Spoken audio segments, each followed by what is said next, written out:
How many calories and macros should you be aiming for to maximize your muscle growth? Well, we're going to calculate all of that today, and we're going to touch on all of the details when it comes to your nutrition to make sure you actually build as much muscle as possible. All right.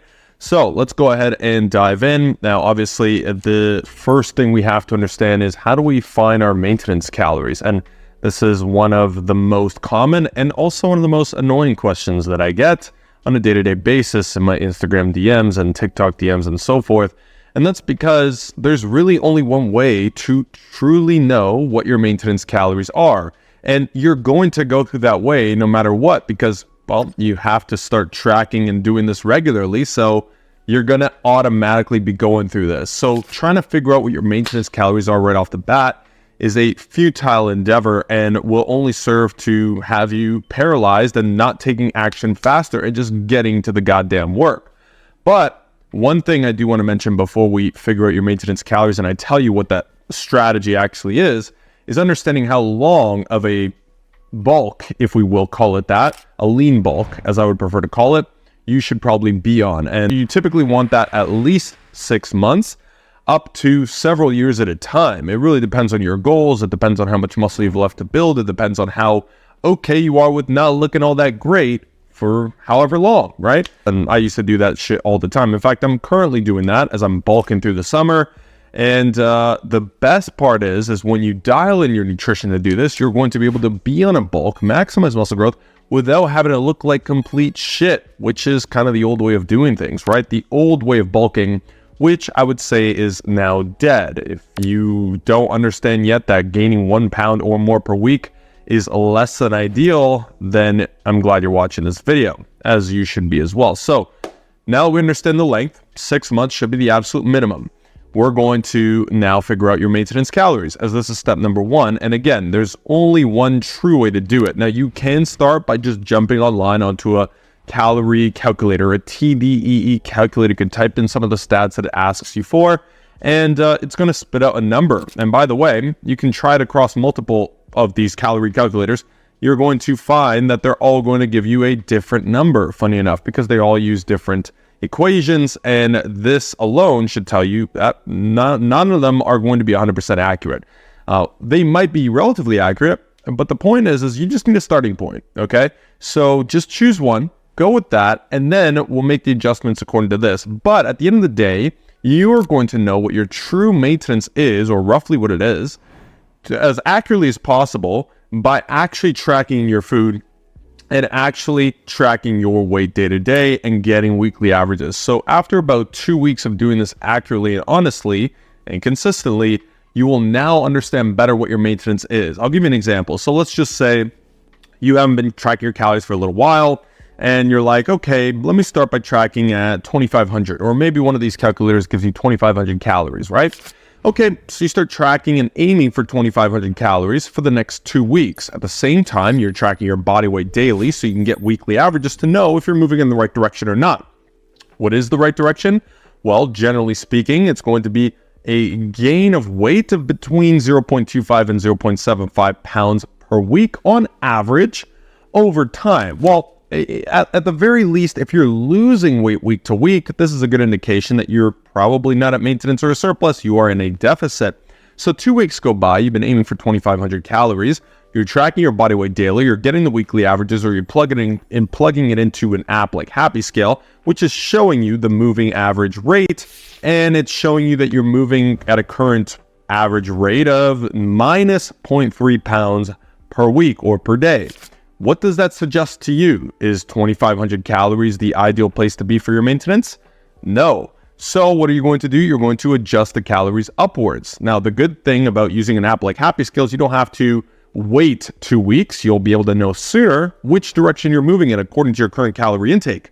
So you can make those adjustments sooner. Next thing you know, you realize, oh, 2,800 is where my weight is stabilizing. Fine. So you figure out your maintenance calories that way, or you just start, go through that process regardless. And what we're going to do now is set your calories appropriately to maximize growth. Keep something in mind. We now know in 2024, based on some of the latest data, that you can actually build muscle while at maintenance. And even in a trained lifter, this is the case, very possibly so.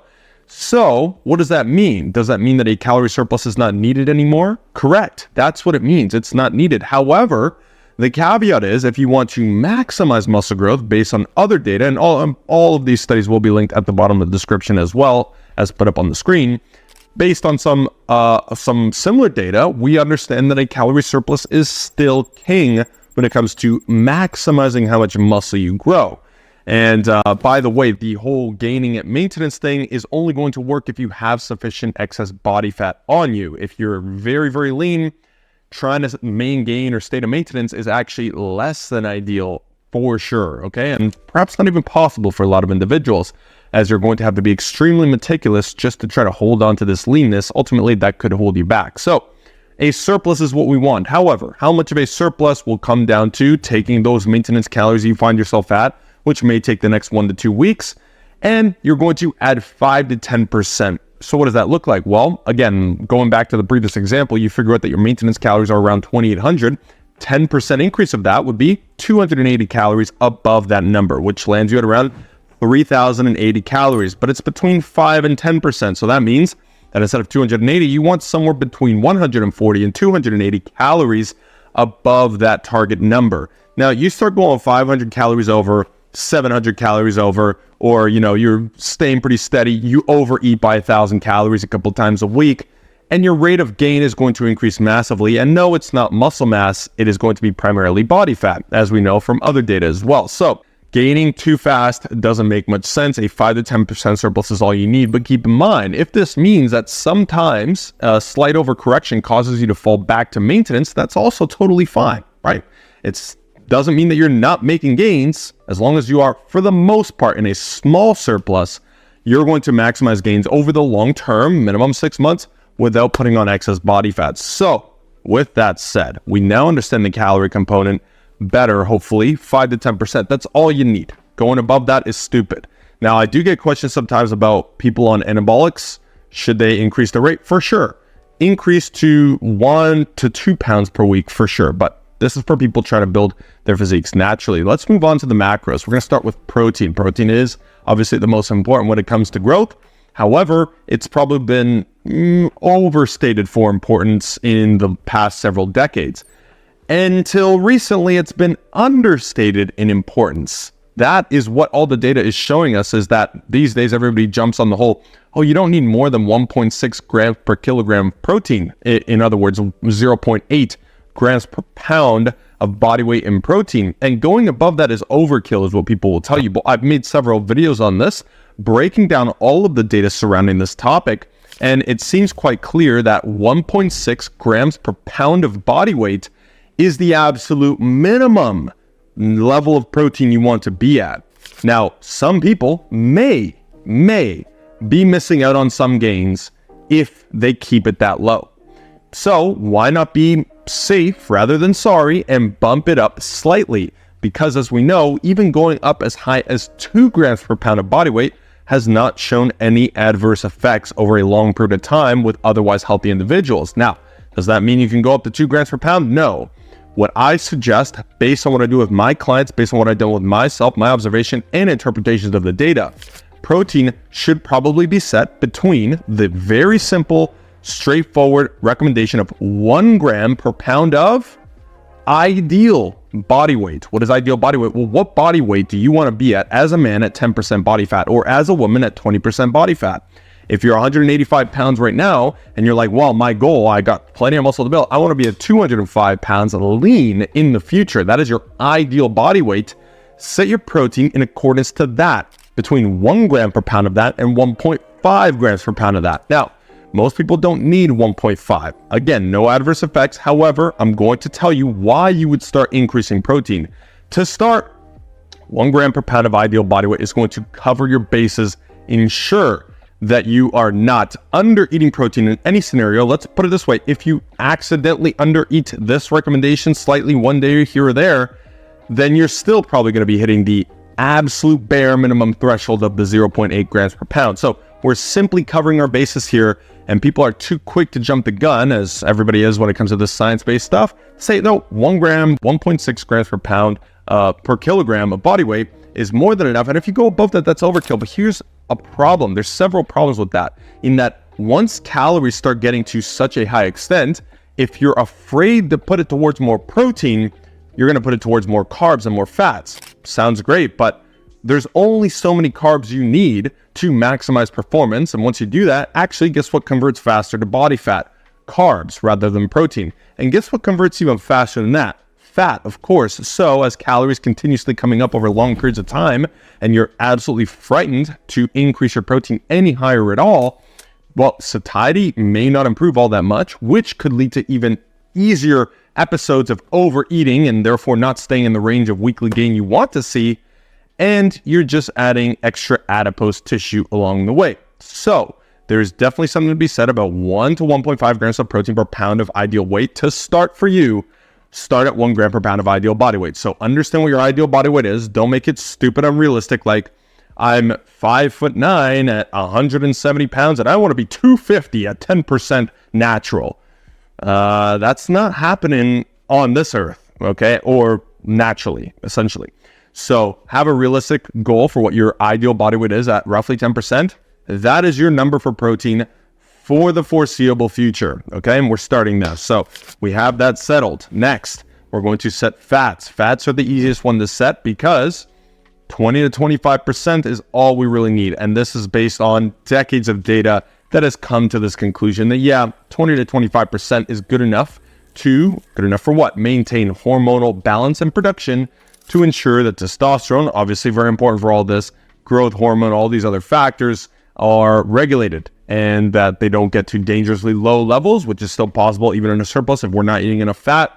Or you're not overeating fat. You see, some people are recommending increasing fat above this intake, 30%, 35%, 40%. For some individuals out there, this may feel better. However, for most of you, going above this target, again, fat translates and transfers rather, it converts, doesn't even convert because it just basically goes straight into stored body fat. So it's probably not best if you were going to overeat on any macronutrient to do so on fats. 20 to 25% is ideal. You should probably start by setting it at 25 because, of course, better safe than sorry. Once again, set it a little high. You can experiment with coming down over time. By the way, I'm going to do this whole calculation with you shortly here. And last is carbs. Carbs is quite easy as well. You're just going to fill in the rest of your calories that remain.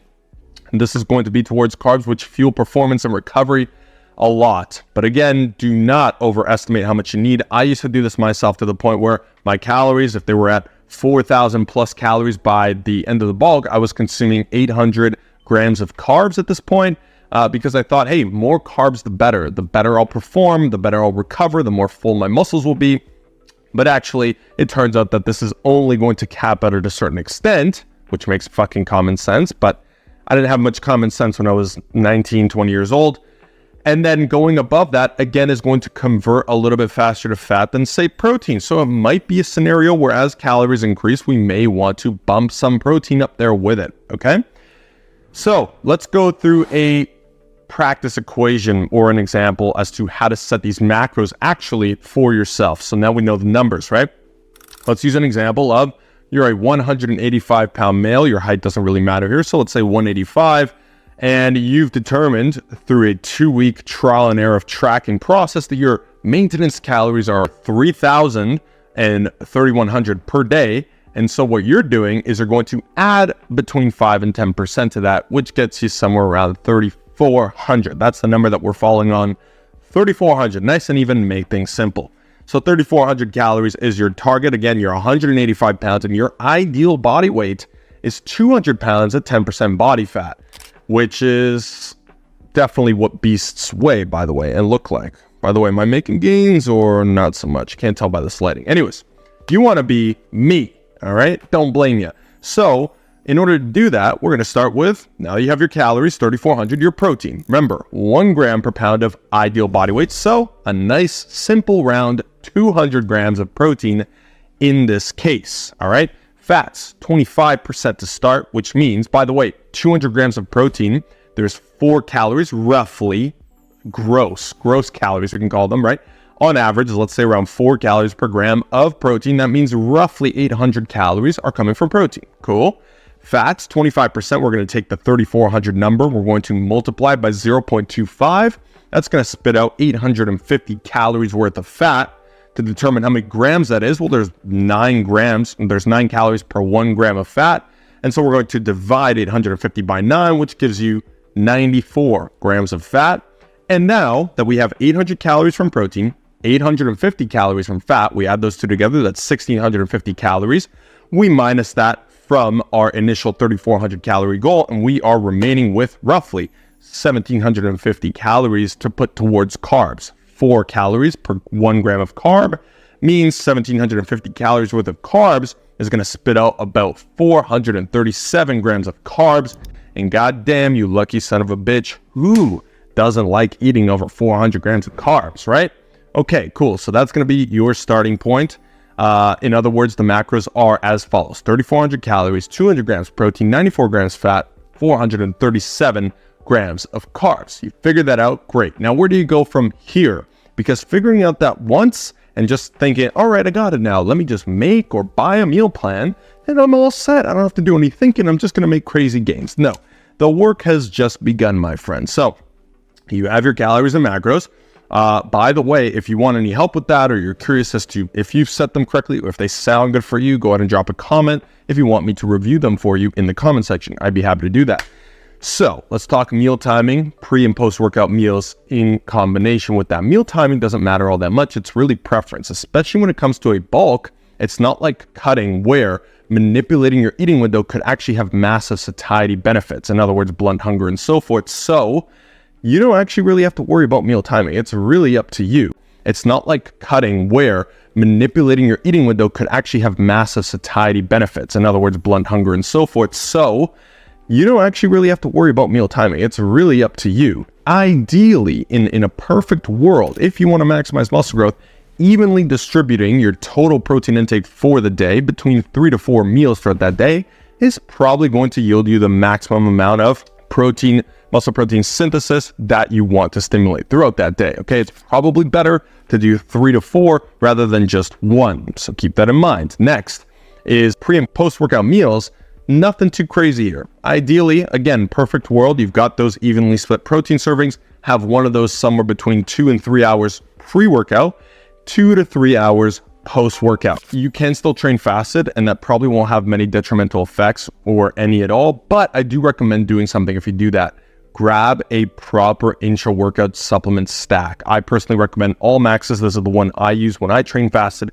You want a combination of EAAs along with some carbs and electrolytes in there. That's going to prevent any possibility of muscle breakdown being in a fasted state while training for long periods of time. Use code JMango15 at checkout to grab 15% off of your next order. Next, let's talk about micronutrients and fiber. This is the most underlooked part of a bulking regimen and a clean bulk nutrition protocol, because people think that they can just eat lazily, just at their calories and macros. But the truth is, if you want to maximize health, that will not only maximize muscle growth in the short term, maximize recovery, sleep, and all the things related to maximizing recovery, but maximizing health means long term, you're going to stay in the game longer. You're going to minimize stress. You're going to reduce chance of injury, and you're going to make gains over longer periods of time. Remember, we're in this as a long-term game. This is a long-term game. It's not a short-term game.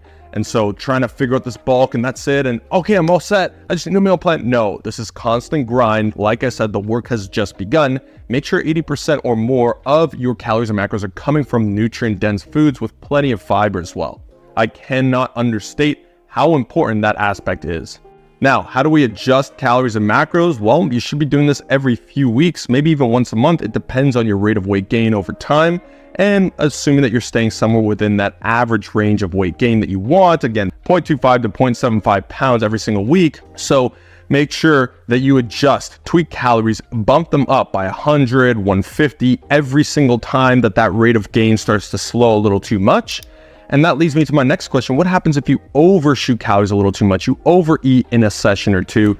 Just get back on track. This is not enough to destroy your results. And people make the mistake of thinking, oh, I gotta make up for this, I gotta do extra cardio. No, there's no need to do that. Just get back on track. It's gonna skew down the averages anyways. And the goal here is, because it's so long term, we're looking for average rate of weight gain over long periods of time. My bulk, 8-9 months so far, I've averaged about 0.4 pounds gained per week, but that doesn't mean I'm gaining 0.4 pounds every single week. Some weeks I've gained 1 pound, another week I'd gain 0.2 pounds, but I'm just monitoring things over time. I'm trying to be as consistent with my calories as I can. Sure, there's an up day here or low day there, but the point is it's an average gain. This is long term. Remember, if you fall to around a maintenance for a week, it's not the end of the world. You're still probably building muscle if you're focusing on your performance in the gym, proper training and programming and so on. So this is not something that you're trying to get super precise with all the numbers up front and hoping that, should I eat 137 calories over? Should I bump by 125? Don't worry too much. Just bump by 100, mostly carbs, as calories start getting higher and higher. So don't freak out about adjusting your calories too precisely or any of this stuff. It doesn't really matter all that much. Just try to stay within those average ranges over long periods of time. The key is that you're tracking and you're being consistent with it. One day up or down here or there doesn't make or break anything, okay? Next, obviously within that, you wanna make sure you're tracking body weight daily, get the weekly averages. If you've been watching my content, you should know this by now, and hopefully you do that. Now, if you want a complete tracking system to help you do that, click the first link in my bio, grab the free physique bundle, okay? And the next couple of things is experiment with protein intakes. Remember at the beginning, I said you might wanna go up a little bit higher. When do you know how to do that or when to do that? It's really just gonna be a matter of experimentation. Maybe your calories are somewhere set where, okay, you gained a few pounds, you can slow things down a little for now. Why don't you experiment with swapping those macros a little bit? You feel like you're eating more carbs than is necessary. You're probably not all that satiated at the same time, let's say. We'll bump the protein up to 1.1 or 1.2 grams per pound of ideal body weight and see how you're feeling off of that. Same with fats. For example, me personally, based on the example we had prior, I actually would prefer closer to 20% fats, i.e. currently about 1.3 grams of protein per pound of ideal body weight, and the rest is carbs. I noticed that again, too many carbs, it's pointless for performance. It doesn't increase performance at all. It doesn't improve satiety. In fact, it does the opposite because carbs are a lot easier to overeat on, so it actually makes it harder to stick to within those ranges. And I do attribute a lot of the success of this bulk so far to having experimented with higher protein intakes, because again, there's no harm there, and getting my fats to where basically the baseline, the bare minimum that I need to maximize hormone production, but also fuel the rest with carbs, okay? But again, not overshooting carbs, undershooting protein, and this, that, and the other, like we've discussed so far in this video. And the last thing I'll say is the ways to maximize your results, okay? Hopefully that you found this video so far super helpful. You understand and have set up your calories and macros to maximize the bulk over the coming 6+ months. Generally, I like to recommend 6 to 12 months. Nonetheless, you should have it all figured out, understood better. Hopefully there's no more fear of, oh, but I thought this is too much protein, that's too little, this is too many carbs, I thought I need more carbs, and so on. Now you should understand it more holistically. The most important thing that I cannot overstate once again is the inclusion of adequate micronutrients. A greens powder pill isn't enough. You need 5 cups of vegetables, multiple pieces of fruit per day, ideally as frequently as possible. And that's going to maximize health, keep you in this game long-term, help you build the best physique long-term, but also in the short-term, accelerate your way there. Speaking of accelerate your way there, if you want to do that as quickly as possible, dial all this stuff in, have it all done for you in a sense, while teaching you and optimizing things along the way, you've got several options. Number one is the complete physique bundle. Like I mentioned, first link in the description. The second is Modern Physique Hub, which is a monthly membership where I'm helping you optimize things along the way, training, nutrition, tracking. Second link in the description. The third is one-on-one physique coaching. If you have a little bit extra money, you want the fastest results to work one-on-one with me, you can do that as well. There's still spots open if the link works. Third link in the description. Fourth link is going to be my one-off training and nutrition programs as well. That gives you exclusive access to some of my other programs at discounts if you decide to grab one of those. So that's fourth link in the description. Aside from that, hope that you found this video helpful, insightful, and will be the video you refer to when you're going to set up your nutrition, the video you come back to when you need to remind yourself what truly needs to be done to maximize your bulk properly, at least the nutrition component of it. I will be making a video specifically on the training component soon. And if there's any other videos that you want to see, make sure you drop a comment down below and I'd be happy to add that to the queue. As always, thank you so much for watching and I'll see you in the next one. I'm out.